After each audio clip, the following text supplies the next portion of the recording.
Well, welcome back, everyone, for another Giving Circle Spotlight series. I am your host, Taisha Ty Wilson, and I am the Director of Engagement here at Philanthropy Together. And I am super duper happy to be here with the leaders of the Jewish Pride Fund based out of San Francisco. And so I have so many questions, and they're amazing. Giving Circle is doing such great things, not just in San Francisco, but nationally and internationally. So we're going to get into it. Danielle, Daniel, welcome. Thank you all so much for being here. Why don't you all let's jump into it. Why don't you introduce yourself, tell everyone what's your role within the circle, and just give us some background and just a general overview of the circle itself. Absolutely. Well, my name is Danny Wein. I am the volunteer chair of the San Francisco Jewish Pride Fund. I'm Danielle Meshorer, and I'm the Director of Collaborative Philanthropy for the Jewish Community Federation and Endowment Fund, which is the organization that helped to launch the Jewish Pride Fund and facilitates it. Yeah, and the San Francisco Jewish Pride Fund, we are a giving circle of philanthropists based here in the Bay Area. And what we really focus on is supporting the intersecting needs, values, and interests of the LGBTQ communities and Jewish communities, like you said, in the Bay Area here in San Francisco, nationally, and also in Israel. And we are entering our 6th grant-making cycle. This is my 2nd year as chair, and Danielle has been helping to lead the Jewish Pride Fund since we started 6 years ago now. Awesome. And okay, so should I call you Danny or Daniel? Just want to make sure. How did I introduce myself? I go back and forth. Let's go Danny. Danny. Okay, Danny. All right. So, you just said something about just like the organizations that y'all support. You're not just in San Francisco. That is super duper unique because most giving circles are super high, they're like very hyper local. They support organizations in their backyard. So can you share a little bit more about y'all model? Like what's the story behind why y'all support locally, nationally, and internationally, and what that impact has looked like for you all? Yeah, I'd love to. So the origins of the Jewish Pride Fund are actually quite interesting. The Jewish Federations of North America, which is the national umbrella for federations across the country, they hosted their first ever LGBTQ leadership delegation to Israel. I believe it was in 2017, 2018, right around then. Yeah. And you had many dozens of leaders from across the country, federations in Chicago and Cincinnati and New York and San Francisco. And there was a really solid cohort from San Francisco, and several of the members from that trip, among them Sam Goldman, David Rack, Kyle Levine, and others, went on this trip to Israel, explored the LGBTQ community in Israel, and came back to San Francisco wanting to bottle up the excitement and purpose that had really come to the forefront on that trip, but realized that there was a lack of a philanthropic-based community around those intersecting identities, Jewish identities and LGBTQ identities. So they decided to create a dedicated fund devoted to reinvesting back into programs and initiatives that serve those intersecting identities. And the reason that we don't just serve organizations in San Francisco is there are some extraordinary organizations in Israel. I think that a lot of queer Jews, whether or not they have been to Israel, have a soft spot for the country. It is a country that has among the most vibrant LGBTQ communities in the world. And many of those organizations are underfunded. So I think that when you look at what the Pride Fund has really looked to do, and Danielle is, really the lead who has helped to develop our relationships with the organizations themselves, we really work to identify underfunded initiatives, organizations under the radar that might not be getting all of the resources they need to succeed. And there are a lot of those initiatives in Israel. You have queer youth shelters that not only serve, you know, members of the Jewish community in Israel, but they serve members of the Arab community, members of the Druze community. You have open houses, you have the Jerusalem Open House, which specifically helps to put on the Jerusalem Pride Parade in one of the most sensitive cities in the world. And I think that as an extension of the work that we do here in the Bay Area, and obviously we have our lives here in the Bay Area, thinking about where our dollars can really stretch the furthest, supporting organizations in Israel is something that we're quite passionate about. I think it's I definitely think it's something for Giving Circles to consider. I mean, when I did not know that about Israel, Danny. So thank you for sharing that. And you all really have been able to not just to fund some organizations, you know, locally, nationally, and internationally, but it sounds like y'all have good relationships with the organizations that you have. And I'm wondering, you know, you all launched in what, 2017 or 2018? We launched in 2018 and we made our first grants. And I mean, we launched in 2017. We made our first grants in 2018. Gotcha. And y'all from the start have always had that local, national, international supporting of organizations. Okay. Yeah. The way that we start our circles is that the members who get together actually do a process where they think about their philanthropic values and they work together to write the mission and vision of the fund. And then they set their granting parameters. So the founding group, which we started with 10 members, and now we've grown it to 29, which Danny has certainly helped to do that, as you noted, Taisha, in the last few years, to really accelerate our growth. But they help to establish our geographic areas that we focus on. Yeah, and one thing I just want to note in regards to how and why we're able to work with Israeli organizations, and I think there is something to learn about this for giving circles that might be getting off the ground in other cities that have an interest in kind of branching out of their own local communities. One of the privileges we have in working and partnering with the Jewish Federation here in the Bay Area is that they have permanent staff in Israel. One of the things that you get when you partner with larger institutional philanthropies and organizations is that they have their own relationships. Now, we make our own decisions on where to grant that are then, you know, recommendations that are dispersed by the Jewish Federation. And one of the things that we get out of that partnership is that we get to learn from and build relationships with the staff that the Federation has in Israel. And we actually just had a trip for some of our members to Israel this past summer, where we actually got to meet on the ground with some of the organizations that we've granted to, and even meet with new organizations that we're considering granting to. And, you know, those meetings would have been more difficult to set up if we wouldn't have had a local partner on the ground. Oh, that's fantastic. Oh, okay. So you all, so let's talk about the money, all of the good resources you all are shifting. So Zanny, you have been credited for increasing that membership. And we know that the increase, you know, as your members increase, then the pot increases, right? Mm-hmm. And so last year, I think I read that you all gave out $56,000 in grants. You exceeded the prior year goal by like over 20K, which is amazing. Oh, please share. Congratulations to the fund itself and all of your hard work for growing your membership and increasing the pot. But please tell us, like, what's the drivers behind your strategy with increasing your membership base, Danny? And then also, just did y'all have any other support that helped y'all to increase the pot that was beyond your member contributions? Yeah, so a couple of things. One, I started with my friends, I started with my network, and then reached out from there. And, you know, I think that when you are looking at growing a giving circle, looking at your own network is great, because hopefully you surround yourself with people who share your values. And,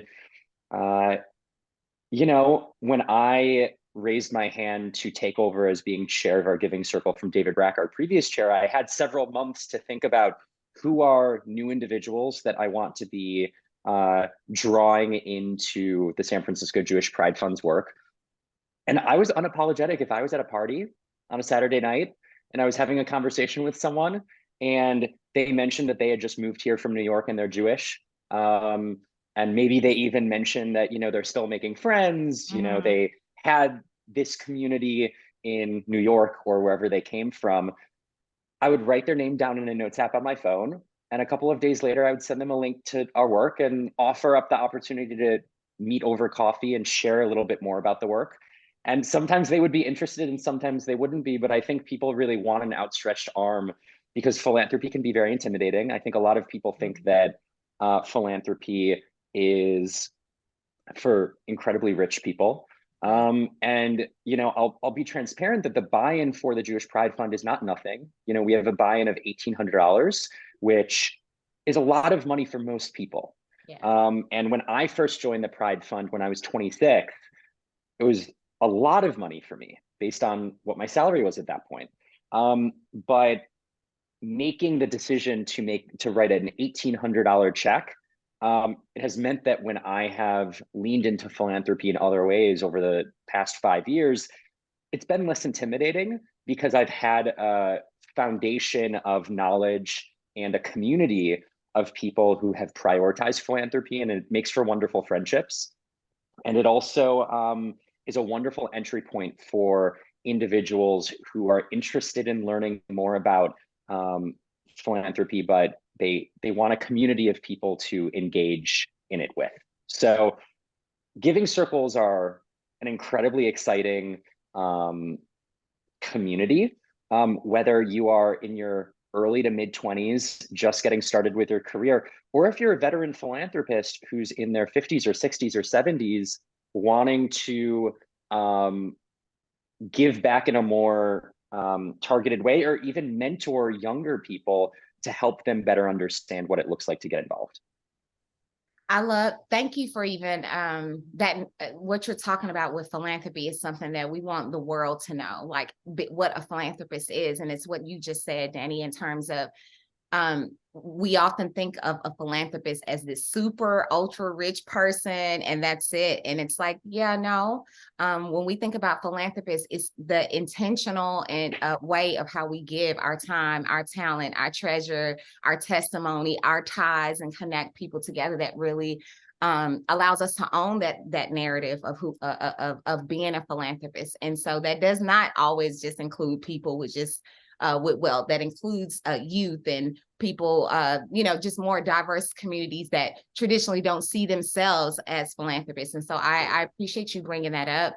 I'm wondering, with your grantees and with your members, like, are you all seeing your members engage in beyond the dollar ways out in the community, Danny, Danielle? Like, because I know, like, for my giving circle, when my giving circle changed my trajectory. Like once I, got into community and was with my sisters, within my circle, we now I serve on boards.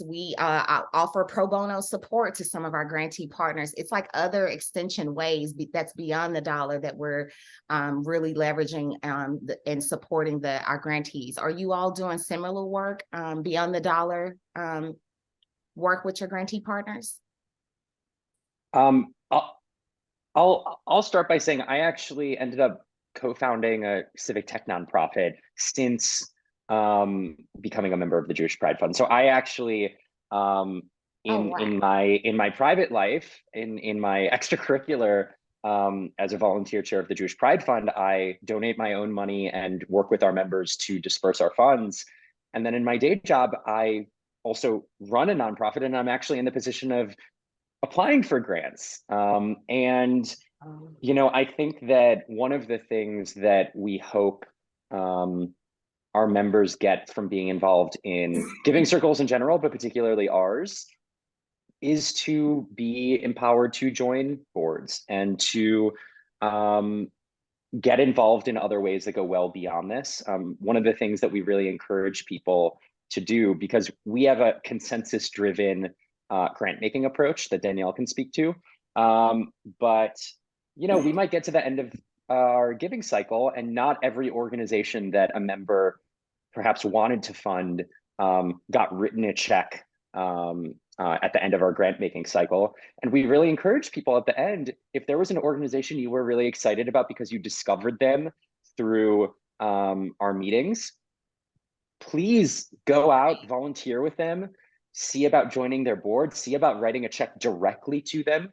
And I think a lot of our members have really leaned into that. Yeah. To build on that, some members do get really interested in the organizations. And because I'm usually the first person to reach out to the organizations to learn about them and to invite them to apply and have them submit an application, I often build that relationship. And so if a fund member is very interested in an organization, I can put them together. So for example, we had a fund member who was going to be in Israel last summer.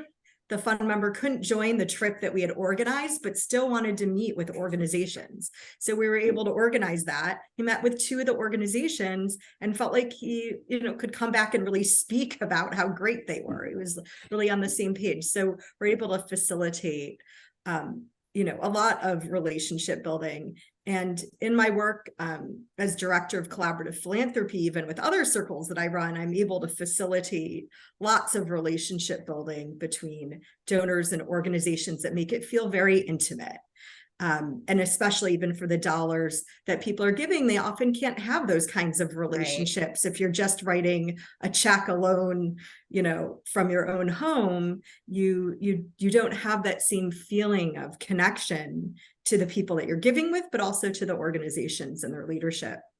Yeah, and one thing I will just add, because I think it's one of the things that I love the most about being a participant and as a leader within the Jewish Pride Fund, and it's something that having a philanthropic professional like Danielle embedded with the operations of our fund allows for. It's the fact that we're not just reading grant applications. The final round is we actually have 20-minute interviews with a leader from the organization we're considering funding. Now, not every giving circle can do that. And it's also not lost on us that requesting Zoom interviews can be burdensome. But I really do find that leaders of nonprofits that we're interested in funding really love the opportunity to meet with us, to have us ask questions. We record it so that members who aren't able to attend the meeting virtually can go back and review the interviews before they actually vote on grant disbursement. And that kind of connection of being able to engage beyond the proposal is really valuable.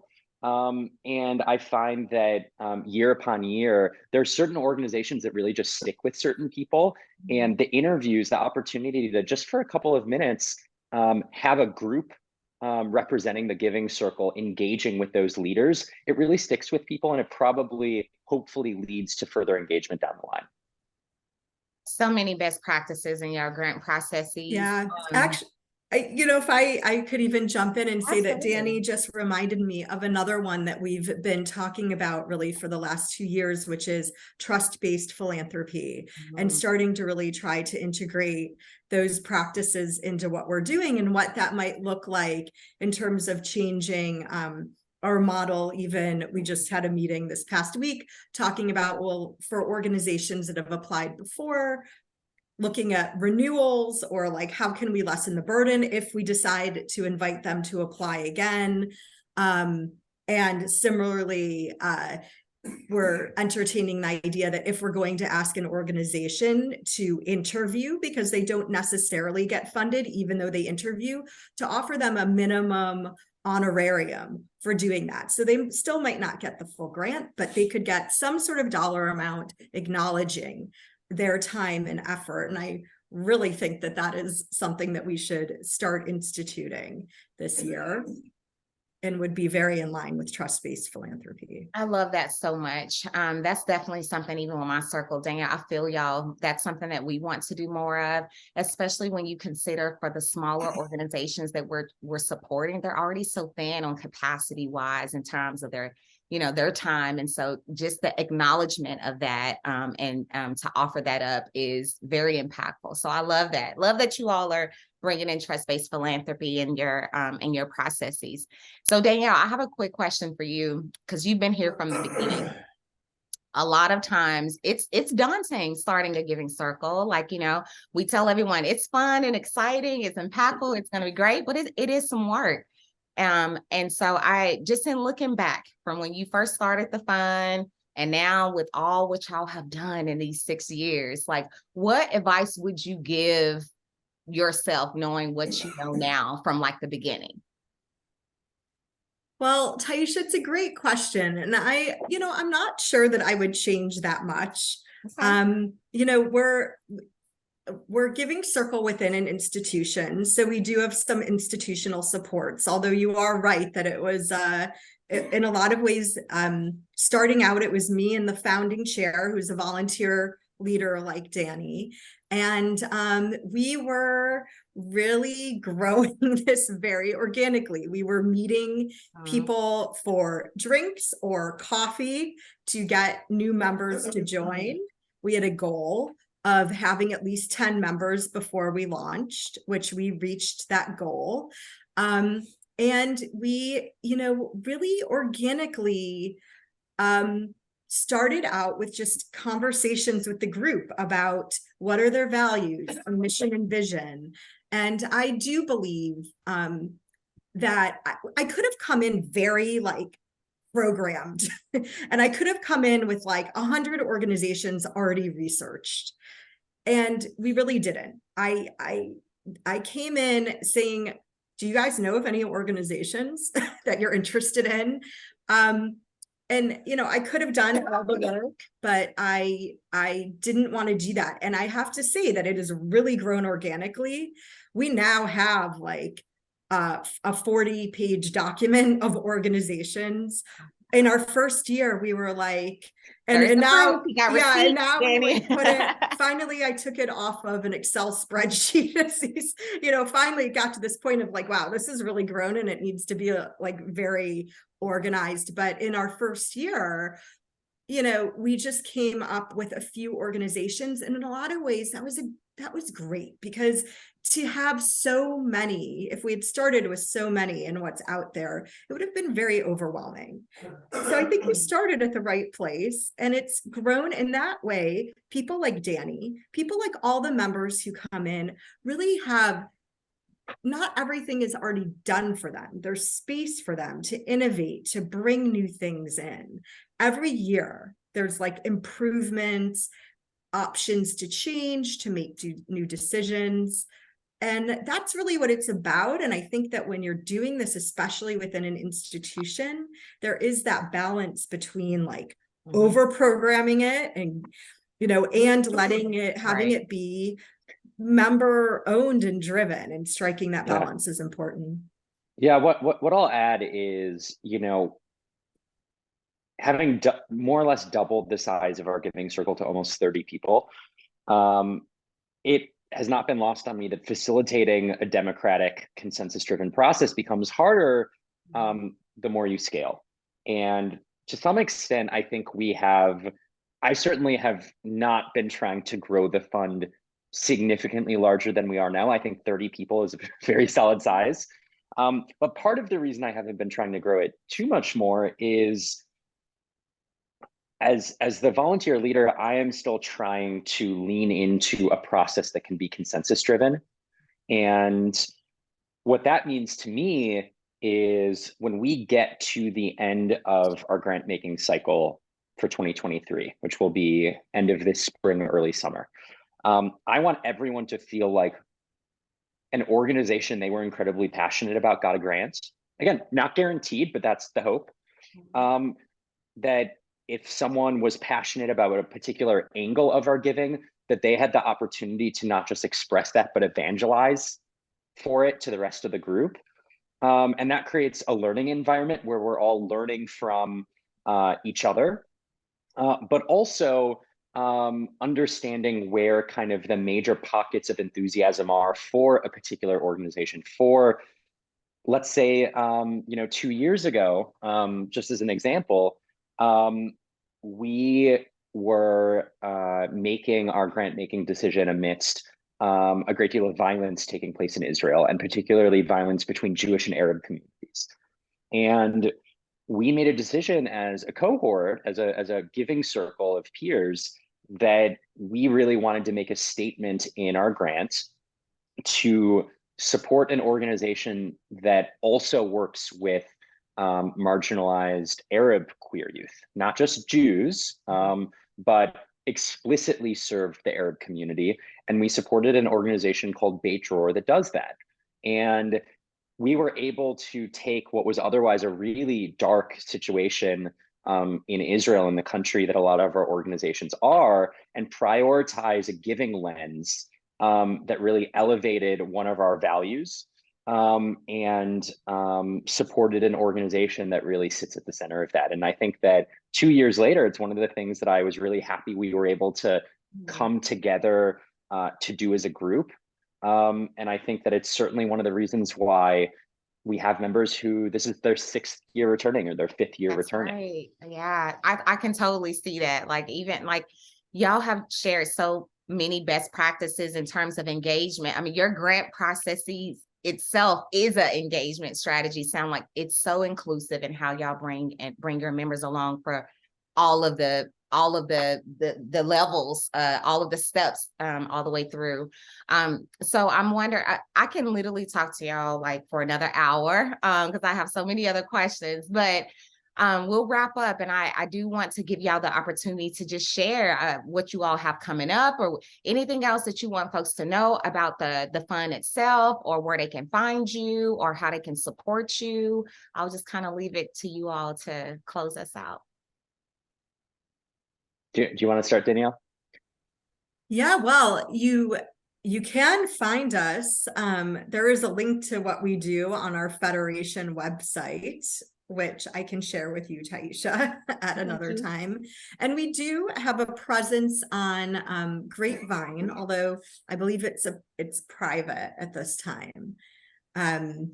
But definitely you can navigate to the Federation. And in terms of what we have coming up, I'll let Danny talk about that, but I will just give you a teaser here that we, for the first time, have a social chair, which is really exciting. And so with our social chair, we've organized a visit to the GLBT Historical Society, which is a grantee from last year and local to the Bay Area. And Danny could talk a little bit more about what that'll be. Yeah, and I'll just share that it's been important to me, both as a participant and as a chair, to have our giving circle be beyond meeting to decide where to disperse grants. I think that is wonderful, that's extraordinary, but people join giving circles for a lot of different reasons. And I think the one word that I haven't honed in on enough is community. The Jewish Pride Fund is a community of people with shared values, and to us that means meeting outside of our work meetings.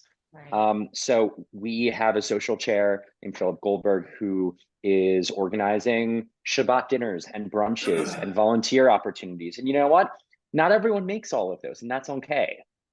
The idea is to have enough opportunities that if you are a busy professional who is obviously juggling your participation in a giving circle, in addition to your job, in addition to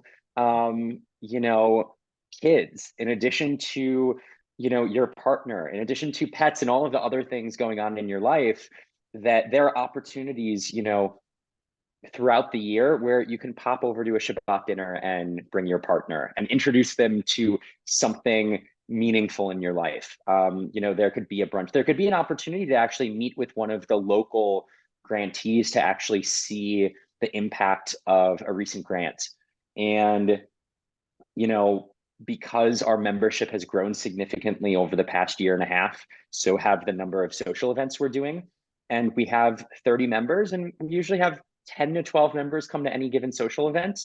And my goal is that by the end of each grant making cycle, if each member feels like, one, they were able to live their values in the way that the grants were dispersed, that they feel excited about where the grants are being distributed, and they were able to make and strengthen connections with other members and with the community at large, that's a success. Right. And I see one of my major roles as facilitating, looking at what our members want, empowering them to do much of this themselves, because almost all of us are volunteers. And this is also a leadership development opportunity. You know, it's a leadership development opportunity for me. It's a leadership development opportunity for any members that want to be getting more involved in charting kind of the future of our fund. And I'm looking forward to even more growth, even more, you know, high impact grants for the Jewish Pride Fund, and hopefully giving circles across the country that are able to learn from what we're doing. And if anyone wants to find me on LinkedIn and send me a message and ask questions about best practices, I'm happy to be reachable. And really proud of the work, you know, our members have been doing here in the Bay Area and in Israel. I'm proud of y'all too. Thank y'all so much for what you're doing, locally, nationally, internationally, just for your hearts and your passion. It oozes all over this Zoom, both of you all. So flowers to you today and every day. I'm big about that. Y'all just keep it up. Keep up the great work that you're doing, and y'all go out and learn more about what they're doing. Connect with them. They've dropped so many gems, best practices that even myself, I have to go back to the table and consider for my own circle. So Danny, Danielle, God bless y'all, and thank you so much for your time today.